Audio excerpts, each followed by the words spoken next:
Hello everyone and welcome back to the Tom Morgan Drum Studio. Today we're back in the sequential approach to rudimental snare drum, of course, that you can get through C. Allen Publications on their website, or you can order it hopefully through your local music store or drum shop. And we've reached page 45 and 46 and 47. That's what we're going to cover today. And I really encourage you to make sure that, especially if you're a beginner, that you go back to the beginning of the book and work your way through it and use the videos to help you, because it all builds on itself. We keep adding new rudiments. And the rudiments we're going to add today are the single stroke 4 and one called lesson 25. So the single stroke 4 is on page 45, and this rudiment is another one that the Percussive Art Society renamed when they reorganized the rudiments some years ago. This was originally called a 4-stroke rough, but it wasn't consistent because they called drags roughs too, and drags are not really very similar to this. So they named it the single stroke 4, and that really is a more accurate name. And this is a very important rudiment. I found over the years, way back in high school, I started really practicing this rudiment a lot. It's very applicable to the drum set, and it's also just a great technique builder. So you can see it's a very simple rudiment. It's just a triplet and then followed by one more note. So line 1 on page 45 shows it with 3 different stickings. The first one is just right, left, right, left. So if you put it in time context, 3 and 4 and 1 and 2 and 3 and 4 and 1 and 2 and 3 and 4 and, okay? So there's an accent on the last note. Now, this rudiment should be practiced maybe with a metronome to help you gauge, where you are with it as you increase the speed, and work to where you get it faster. Maybe it sounds like this.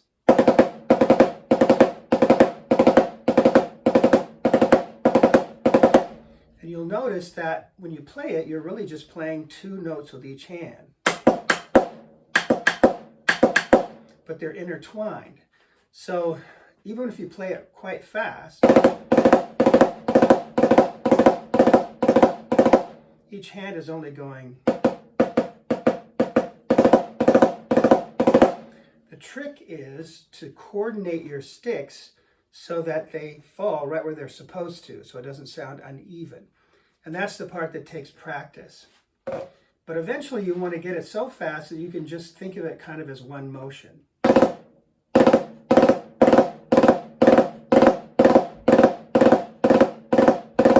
a horse gallop. Okay, now you should also practice it the other way, starting with the left.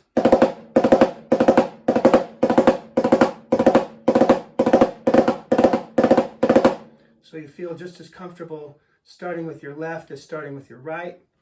And then also, the third one there is practicing it alternating. Now this rudiment naturally alternates, so it ends with a different stick than it starts with. So it's a little awkward not to alternate it, but you could practice it that way.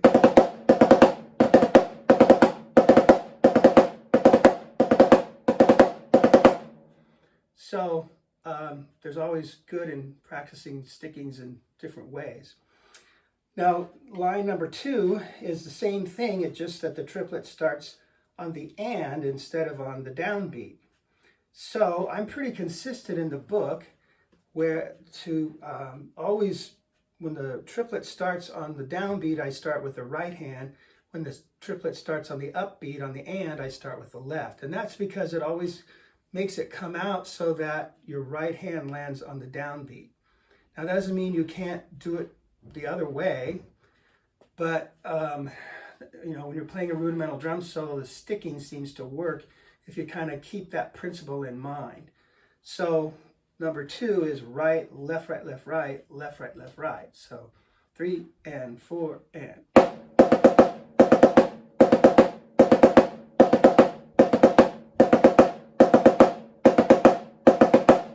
again, you want to practice it so you can get it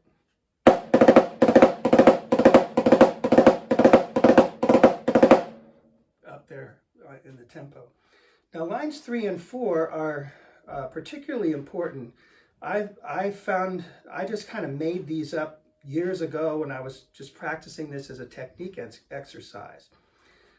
So you can see line number 3 follows the principle of starting them with the right hand on the downbeat and with the left hand when they fall on the upbeat. But I found this to be something that really built my technique on single strokes. So it sounds like this, 3 and 4 and.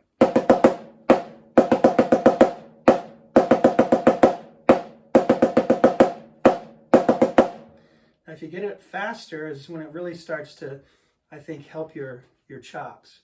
3 and 4 and.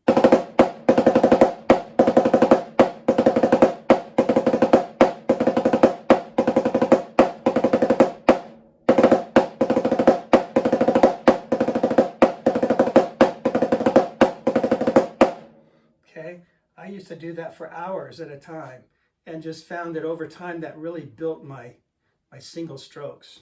But it's important to do it really evenly, do it with a metronome. It's always good to use a metronome to just kind of keep track. You know, you may not realize that you're getting something faster. And if you write down, well, today I can do it comfortably and evenly at this tempo, and then you come back and you keep practicing it, and you know, 2 days later, you check yourself and, well, now I can do it at this tempo. I couldn't do that before. That's very encouraging when you use a metronome that way. Number 4 is the same exact exercise. It just starts in a different place.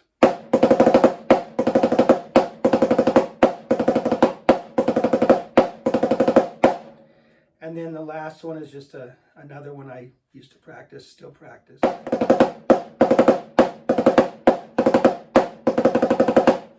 That one is particularly good because it has 3 triplets in a row. All right, so that's the single stroke 4. Now if we turn the page over to 46, we have this lesson 25, and you think, well, what a goofy name for a rudiment. And for years, I never knew why it was called lesson 25. I'd seen it called a rat-a-tap in some really old literature, but I didn't ever understand until I found out that apparently in some really old book, and I don't know what book it was called Lesson 25 in that book. That's just where it fell in the lessons. And so that name stuck for some reason, and it's been called Lesson 25. And when the Percussive Art Society reorganized the rudiments, they didn't change the name. They kept lesson 25. So that's what we've got. Now it's a very simple rudiment. If you look on page 46, number 1, it's just 2/16 and an eighth, and then you add a drag to the front of it in the second measure. And that's really the rudiment. The rudiment is this. But I do a little exercise here with one measure without the drag, one measure with it. So 3 and 4 and.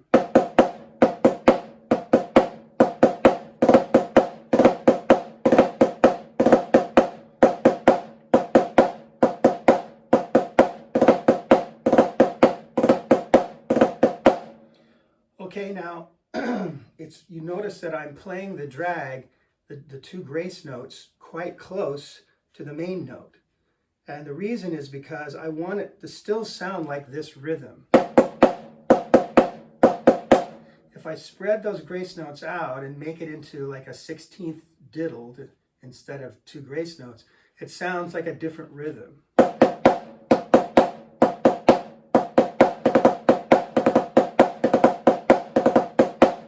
Okay, and I want it to still sound like 2/16 and an eighth. You can really hear it on number 2. Sometimes this is sometimes called an inverted lesson 25. Same exact thing, it just starts on the and instead of on the downbeat. But notice how I play. You can still hear the individual grace notes. I'm not buzzing it, but I am just embellishing that note rather than adding too wide, a diddle to 16th. So here's how it sounds the way that it was traditionally played. 3 and 4 and.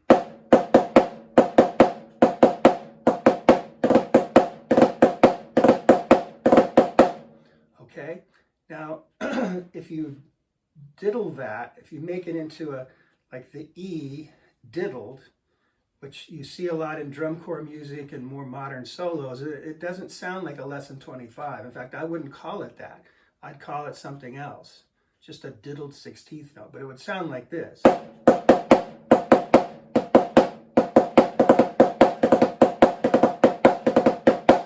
You really hear it's a completely different rhythm. And so, you know, it's really not the way the lesson 25 was traditionally played. Now, the other thing you find is if you're playing orchestral snare drum, then the drag is normally buzz. So it sounds like. So if you're in an orchestra and you see this appear, you likely want to play it stylistically more as a buzz than two individual grace notes. Okay, and actually the inverted lesson 25 is the way you see it the most. You see it that way more than the number 1 example. And the other examples are just different ways of using both of those. So, you know, you can practice those. I'm not going to go over them, but you can. It's a rudiment that's normally not alternated because, again, it alternates naturally. It's kind of awkward to alternate it, but you can practice alternating, and I've got it there so you can practice it that way if you want to. Okay, so there's our 2 rudiments, single stroke 4, lesson 25.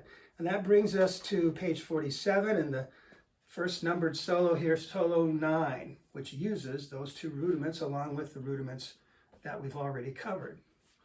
All right, so there's a couple things in this. Notice that there's dynamics all the way through it. And in the first 8 measures, when you take the repeat, well, the first time through, you play it forte. When you take the repeat, you play it mezzo forte. And then that happens down on the 4th line, too, on that repeat.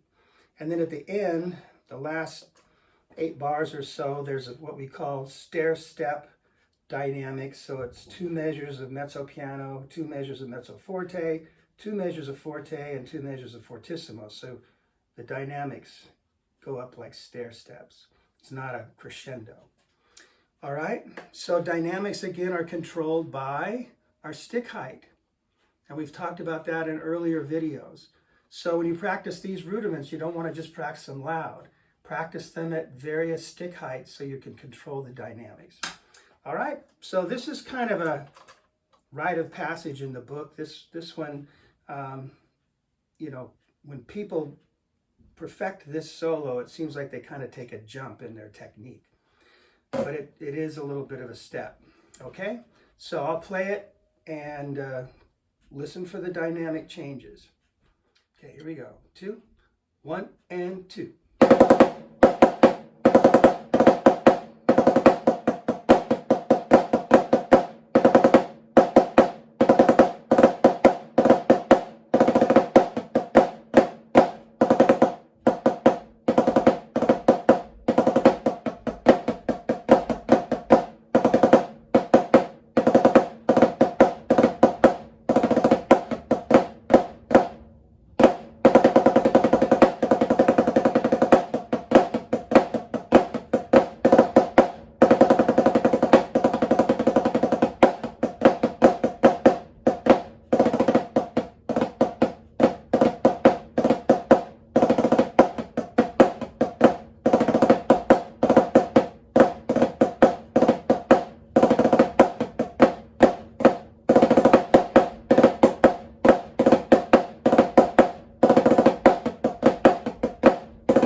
So that is solo 9. So practice these slowly. Don't start trying to play them at performance tempo. And we'll move on to the next two solos that follow this in our next video. So thanks for watching, and we'll see you next time. Bye-bye.